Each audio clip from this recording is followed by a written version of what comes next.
ये बात सच है कि हम लोग एक अच्छे दौर से नहीं गुजर रहे हैं। कोरोना वायरस से हमारा देश ही नहीं पूरी दुनिया प्रभावित है और सबसे ज्यादा प्रभावित है हमारे डेली वेज वर्कर्स, जो देश के अलग अलग कोने से आते हैं रोजगार के लिए, ताकि वो अपना और अपने परिवार का पेट पाल सके। गिव इंडिया, एक्शन एड और हेलो लाया है मैं भी कोविड वॉरियर, एक इनिशिएटिव जिसमें हम सब साथ आए और कोविड-19 से लड़े। So join the cause and support our daily wage workers. जय हिंद।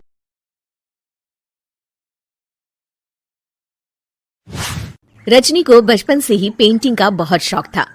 वो हमेशा से ही पेंटर बनना चाहती थी, पर उसके माँ और पिताजी ने उसको कभी भी इस चीज के लिए सपोर्ट नहीं किया और उसकी शादी नीरव से हो गई। नीरव रजनी को बहुत प्यार करता था, पर रजनी हमेशा चुपचाप ही रहती। वो इस शादी से खुश नहीं थी। वो ये शादी नहीं करना चाहती थी। उसे तो हमेशा से पेंटर जो बनना था। अपने इस सपने को वो नहीं पूरा कर पाई, इसलिए वो हमेशा उदास रहती थी। रजनी, बहुत ही बढ़िया फिल्म लगी है, कल देखने चले? नहीं जी, कल मुझे बहुत काम है, मैं नहीं जा पाऊंगी। अच्छा तो कोई बात नहीं, संडे को चलते हैं। देखिए, मुझे फिल्म देखना पसंद नहीं है। आपको जाना है तो चले जाइए। नीरव को मना करके रजनी वहां से चली जाती है और अपने बैग को खोलकर उसमें बंद पड़े ब्रश और कलर्स को देखकर रोने लगती है। रजनी, चलो ना कहीं बाहर खाने चलते हैं, कुछ तुम्हारी पसंद का। जी, मुझे नहीं जाना, मेरी तबीयत ठीक नहीं है। रजनी वहां से चली जाती है। नीरव को समझ नहीं आता कि रजनी उससे इतना दूर क्यों रहती है। वो जब भी उसके साथ वक्त बिताना चाहता है, रजनी कोई ना कोई बहाना बना देती है।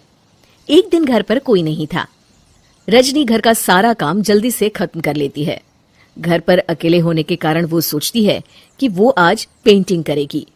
वो अपने कमरे में जाकर पेंट ब्रशेस और कलर्स निकालकर जैसे ही कलर मिक्स कर रही होती है कि दरवाजे पर बेल बज जाती है।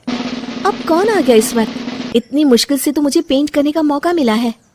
रजनी दरवाजा खोलती है तो उसकी सास अपनी सहेलियों के साथ खड़ी होती है और सब घर के अंदर आ जाते हैं।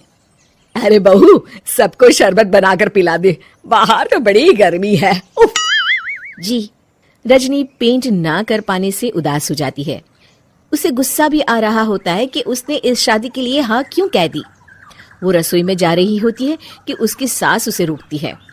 बहू, सबके खाने का भी इंतजाम कर लेना, आज का लंच तो ये सब यहीं करेगी। हाँ। रजनी बिना कुछ कहे रसोई में चली जाती है। सबके लिए खाना बनाती है। सब खाना खाते हैं और रजनी घड़ी देखती है कि ये सब कब जाएंगे ताकि वो अपनी पेंटिंग कर सके। जब शाम होती है तब सब चले जाते हैं अपने घर। अरे बहू, सब तेरे खाने की तो बहुत तारीफ कर रहे थे, सबको बहुत अच्छा लगा खाना। आपको मुझे सुबह बताना चाहिए था ना कि आपकी सहेलियां आ रही हैं। पता भी है कितना वक्त लगा सारा खाना बनाने में। अरे बहू, तू ऐसे कैसे बात कर रही है मुझसे? तो और कैसे बात करूं?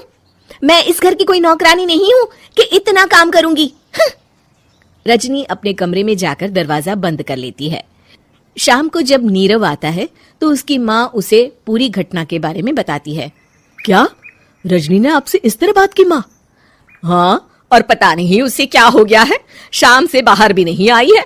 मैंने तो कई बार आवाज दी, खाना भी नहीं खाया उसने। तू ही बात करके देख ले बेटा। नीरव अपने कमरे का दरवाजा खटखटाता है। रजनी, दरवाजा खोलो, मैं हूं। रजनी दरवाजा खोलती है और फिर वापस जाकर अपने बिस्तर पर लेट जाती है। रजनी, माँ से बात करने का ये क्या तरीका है?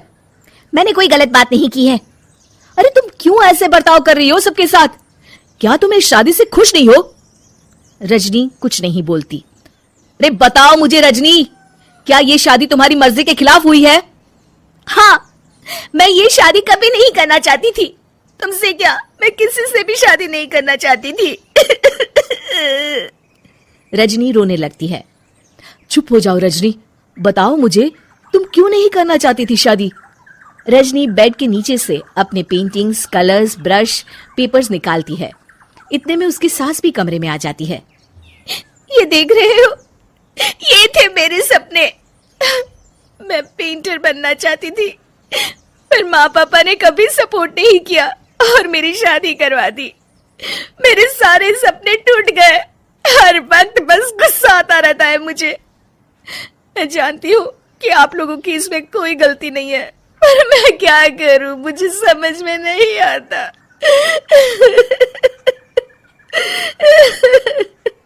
रजनी फूट फूट कर रोने लगती है। मुझे माफ कर दीजिए, आप दोनों के साथ मैं बहुत बुरा बर्ताव कर रही हूँ। अरे रजनी बेटा, चुप हो जाओ तुम। नीरव पानी लेकर आता है। ये लो पानी पियो और शांत हो जाओ। रजनी पानी पीती है और उसकी सास पेंटिंग्स देख रही होती है। अरे नीरव, हमें तो पता ही नहीं था कि हमारी बहू कलाकार है। अरे कितनी अच्छी पेंटिंग्स बनाई है, देखो तो। ये वाली तो मैं अपने कमरे में ले जाऊंगी। आपको ये पेंटिंग्स अच्छी लगी? अच्छी नहीं, बहुत अच्छी लगी। और तुमने हमें बताया क्यों नहीं? तुम जब चाहे पेंटिंग कर सकती हो रजनी। हम तुम्हारे सपनों को पूरा करने में तुम्हारा पूरा साथ देंगे। हाँ बेटा, हम कला की कद्र करते हैं। हम कलाकार तो नहीं, पर मुझे गर्व है कि मेरी बहू एक कलाकार है। रजनी, नीरव और सास तीनों हंस पड़ते हैं।